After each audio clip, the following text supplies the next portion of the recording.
Well, I couldn't be more pleased that I come after Bobbitt. He really set the stage for a lot of the things I want to talk about, and I think it's a great example that, at least in Ohio State, but through other places too, the engineering world is really talking the same language with the business world. I teach courses in the Fisher College of Business on the relationship between business and the environment or sustainability. And as I go through this, you're going to see I'm going to pick up on a lot of the language and some of the ideas that Bobbitt introduced. But since we are in a university setting, I thought we'd start out maybe with a little bit of a quiz. I've got two questions here. But first, every year in the U.S. we bury enough aluminum in landfills to manufacture how many jet liners? What would anybody think? I have some students here who've heard this before, so you guys can't say. Yeah.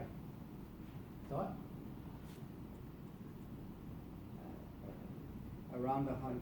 100. All right. I got one number. Do I have another number, higher or lower? That's a big number. It's 25,000. And this is really important because what we're doing is burying money and we're burying energy. It takes 20 times as much energy to make aluminum from bauxite, the raw material, as it does from existing aluminum.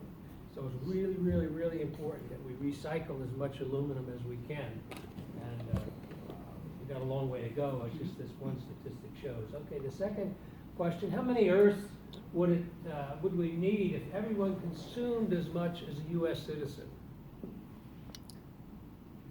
Yeah. 22. 22, all right. I have another number. 4.5. 4.5. Well, that's a little close. It's 5.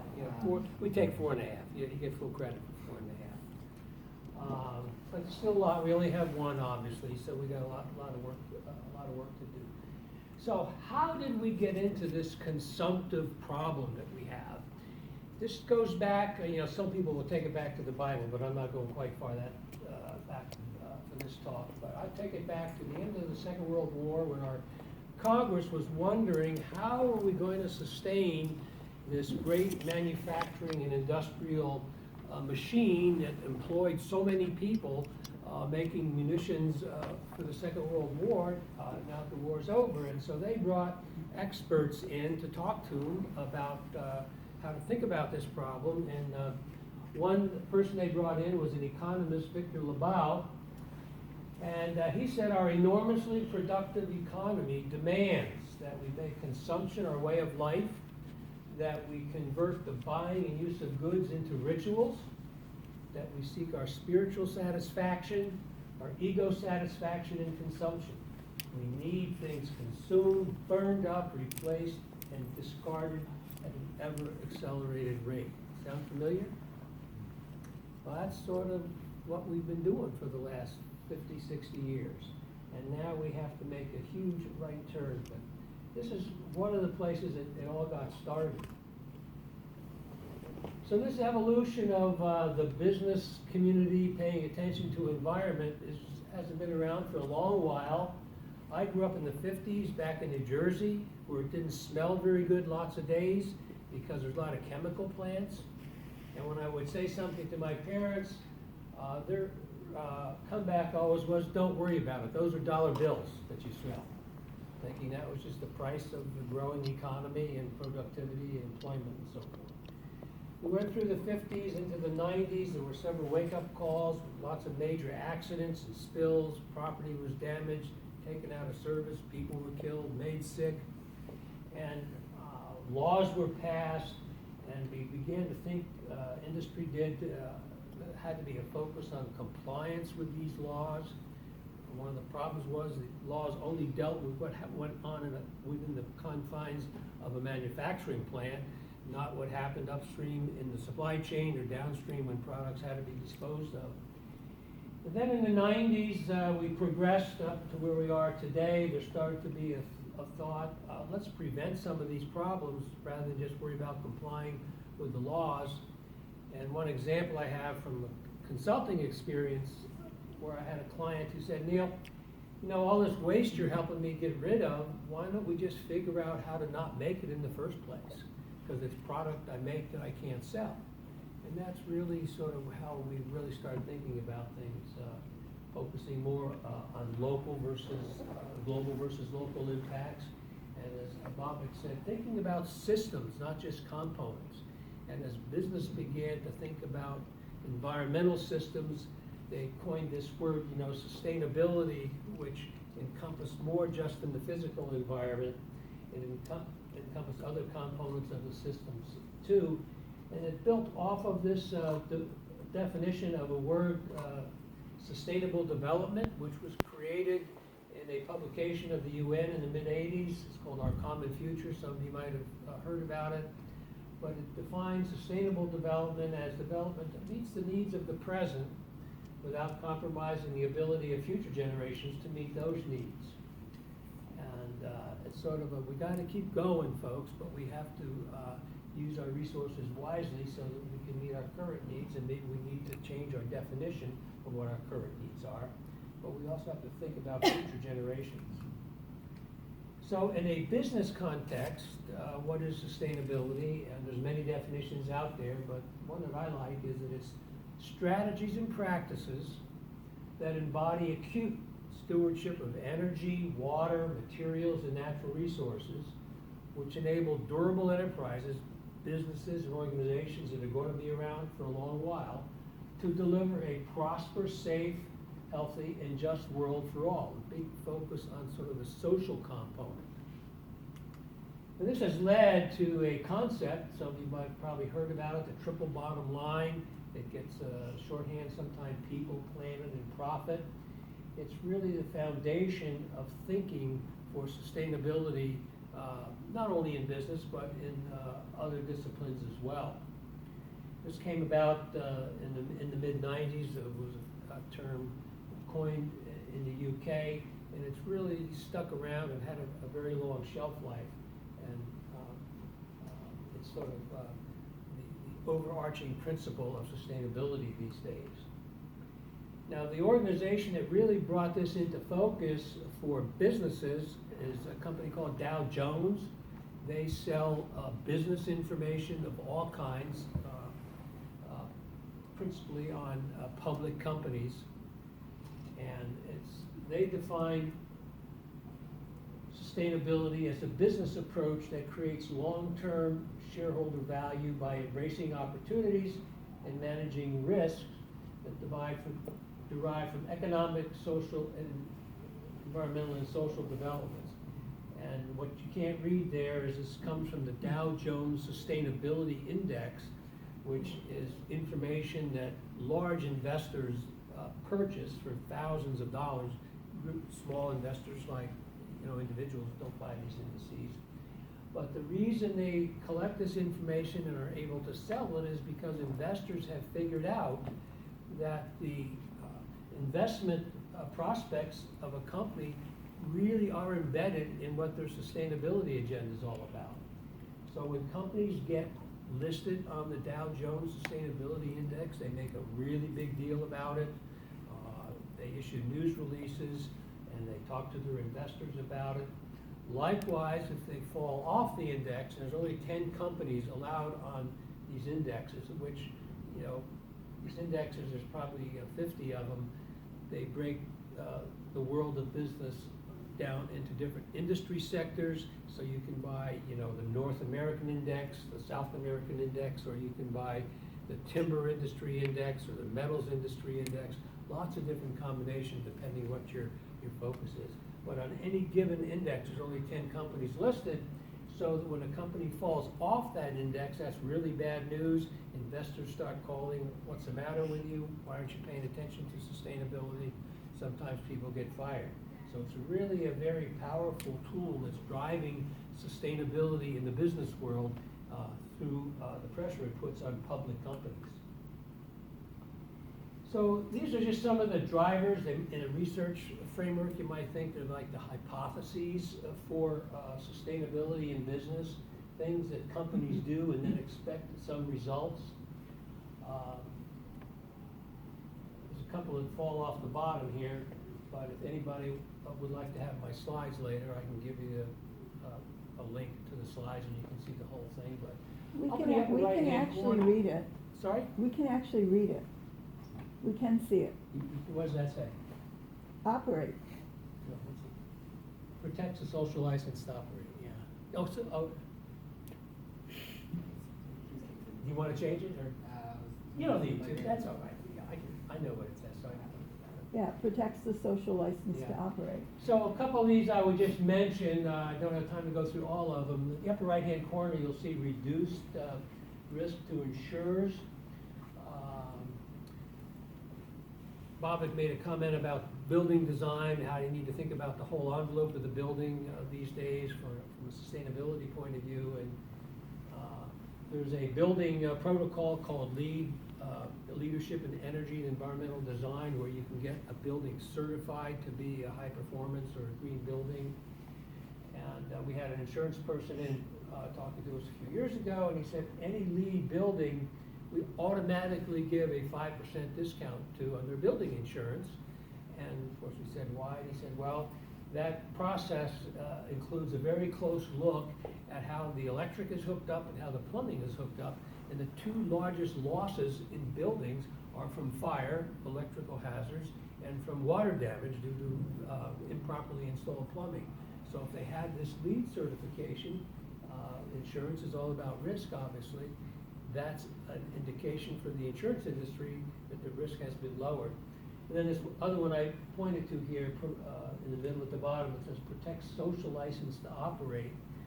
Social license is not a license you buy from a department downtown and you get to put on the wall in your building.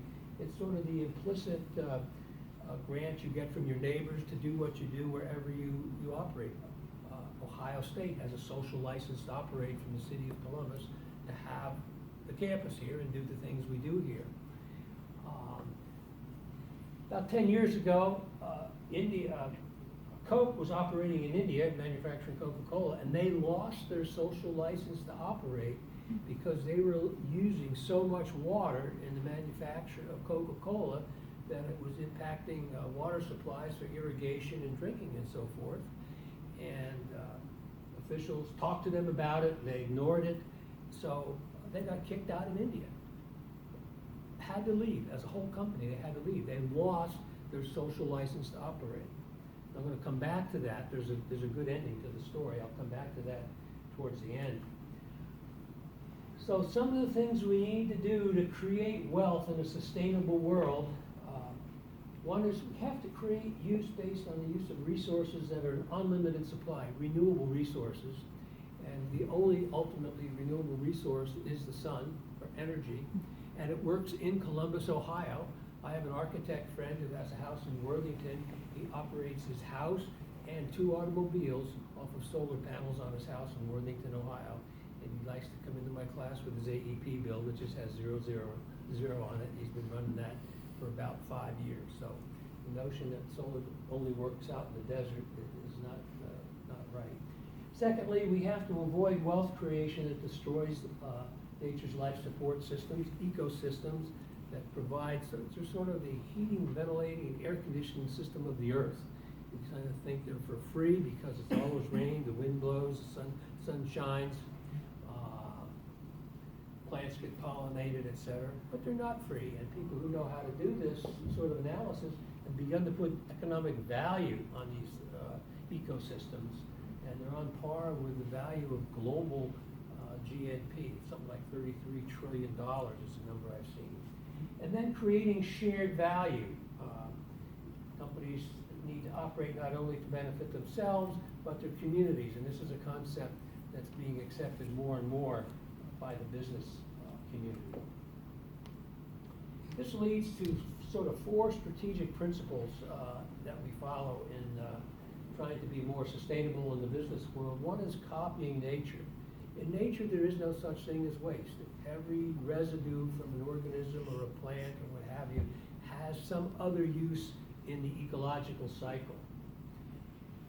The other thing is to close loops, move away from the take, make, waste economy to one that we call the circular economy, where things and materials like aluminum and other things get continually recycled and reused. Managing the supply chain. Things not only happen at a plant where a product is manufactured, but at all those suppliers along the way that manufacture components or deliver raw materials to that plant to use in its manufacture. And then when a product is disposed of or reaches its end of its life, there are potential issues if it's buried or burned, and really what we'd like to do is move into that closed loop system. And then transparency and disclosure. That's the mechanism by which companies let other people, like investors, like consumers, like customers, know what the environmental and sustainability impacts are of the products they produce and the operations they run. Here are some corporate leaders. I like to put 3M up in the upper left-hand corner. It was the first company that figured out all this stuff.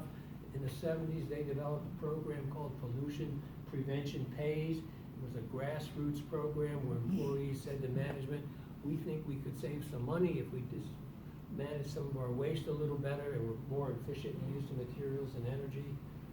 Management was a bit skeptical, but they gave them a pilot project, saved a lot of money, and they've been doing this ever since.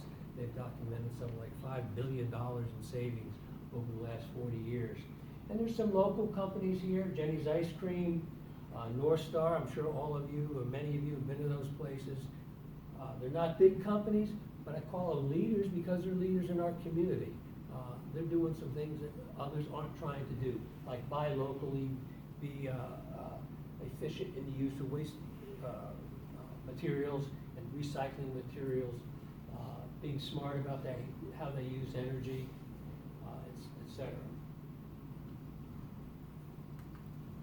So here are some emerging business paradigms, some new ways that businesses are thinking about the world we operate in.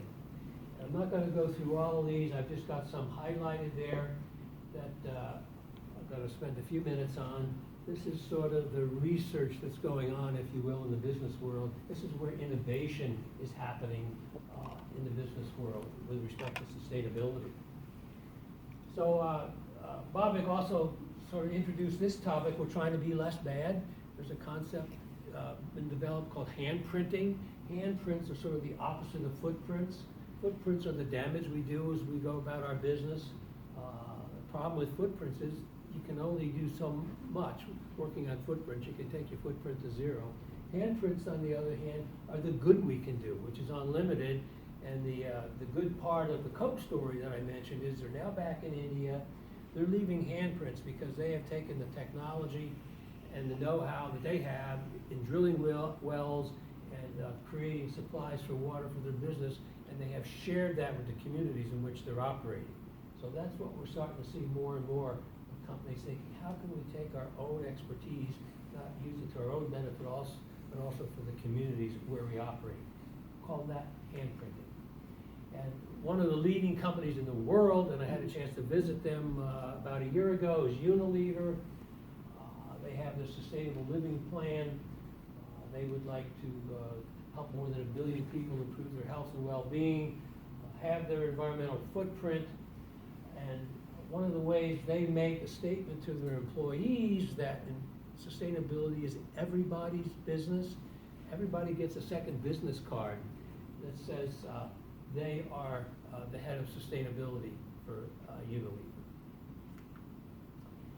This is a chart, this is a logo for what's called the UN Sustainable Development Goals. They were issued in 2015. There's 17 of them. They're very general in terminology. In the logo, there are things like eliminating poverty, providing good water and sanitation for world populations. Very aspirational type phrases, but behind each of these is a document, a set of documents that explains what they mean and how they think they can be implemented. The UN's view is that these are goals and statements are a template for how we as individuals should lead our lives, how organizations and businesses should run their business. And many companies, I know Dow in particular, has used these goals as a framework for their corporate goals. Now, not every company can do something about each of the 17 little blocks here, but most companies can do something about several of them. And you have large companies starting to use this framework, these Sustainable Development Goals and their strategic planning.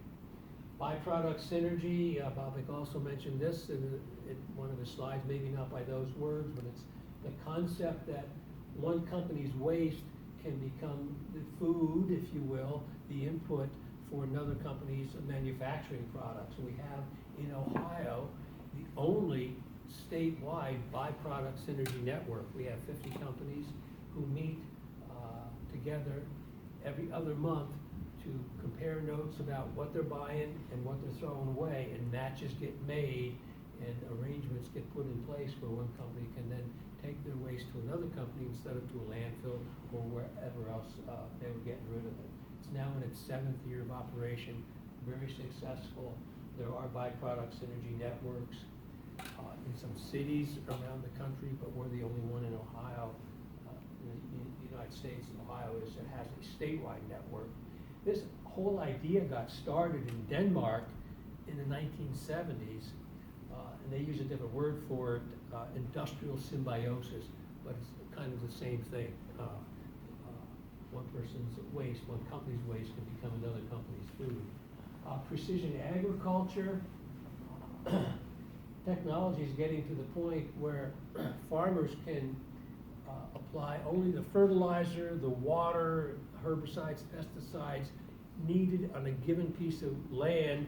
As they go over it with their machinery, they can detect what the condition of the land and the crop is, and the technology can apply just the amount of material, whatever it is, that's needed on that piece of land for that plant at that stage in its growth.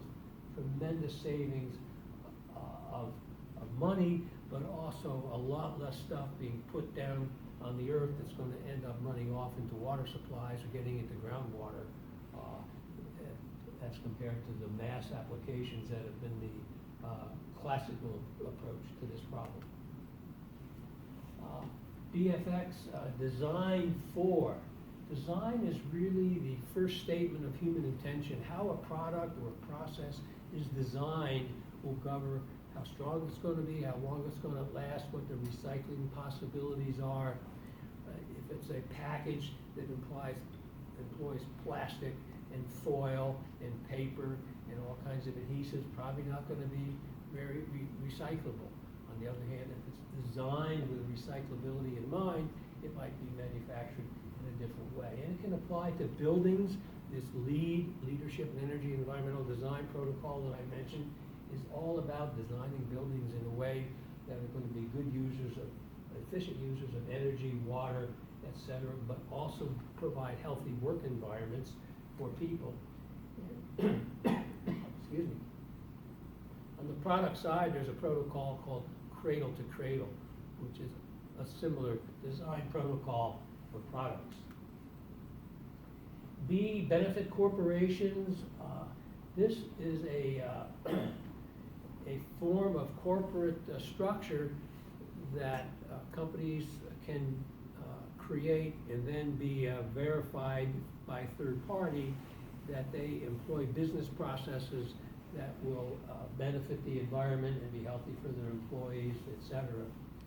The other thing for public companies, there are about 35 states who have created legislation that allows a company to rewrite their bylaws in a way that gives management the authority to spend some of their money, use some of their resources to benefit the communities where they operate without being challenged by shareholders that, hey, that's money we ought to be getting back as shareholders.